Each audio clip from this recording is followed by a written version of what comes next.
Brad, you played these guys 2 years in a row in the playoffs, and then, this year.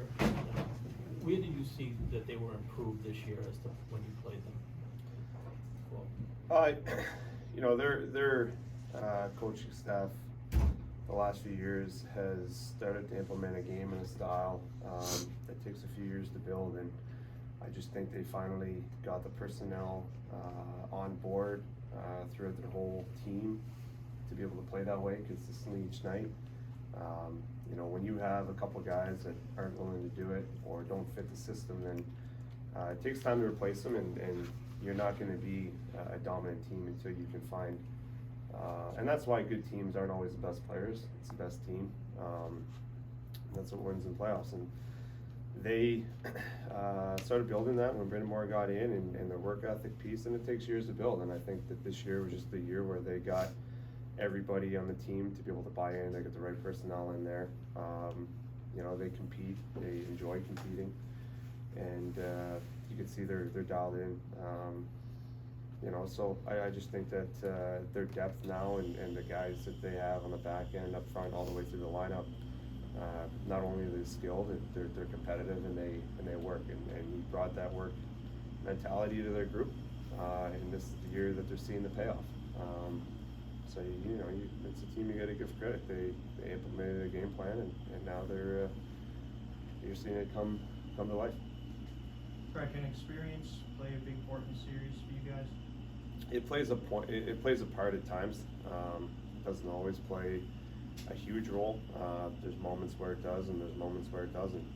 You never know until you go through it and you see the situations that arise. That's the great thing about playoffs, is that it's a new season.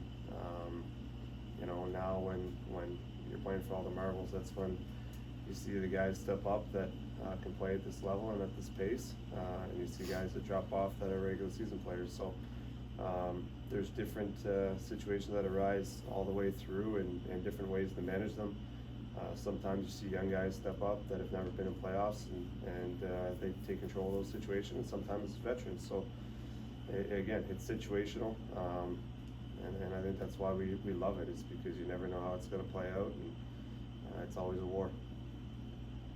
Right, as forwards, how do you counter that transition that their defense has, and how quick they can get it out? It's hard.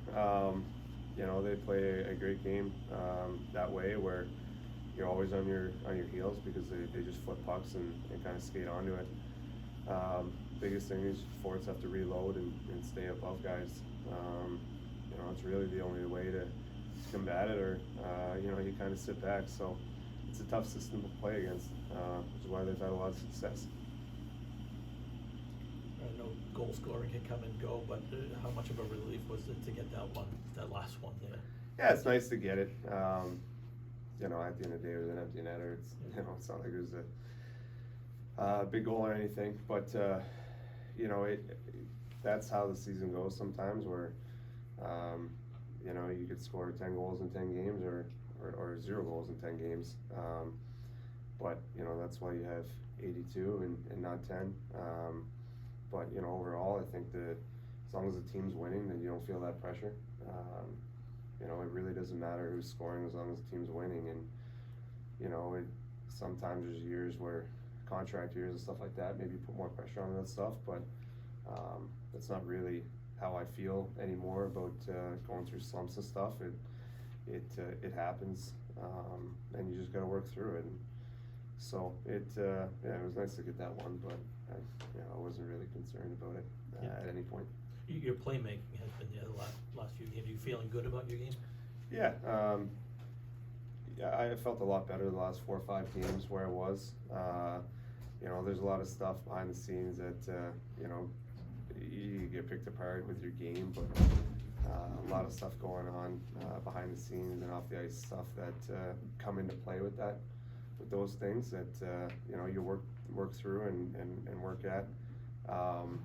So come playoff time, though, when you're playing for the cup, you make sure all that stuff's put aside, and you're focused on your job, which is what will happen here moving forward.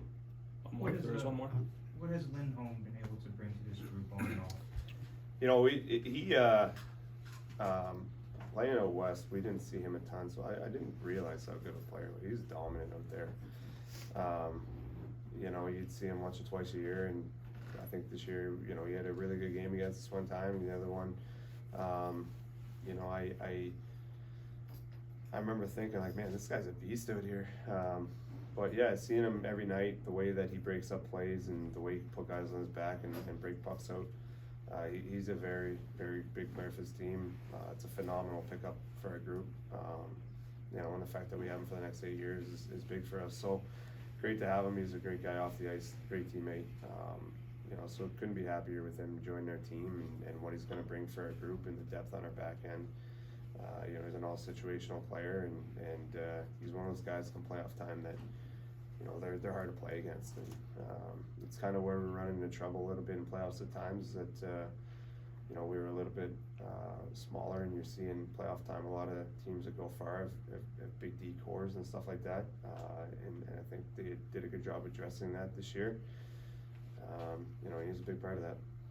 Thanks, Brad. Thanks, guys. Thank you.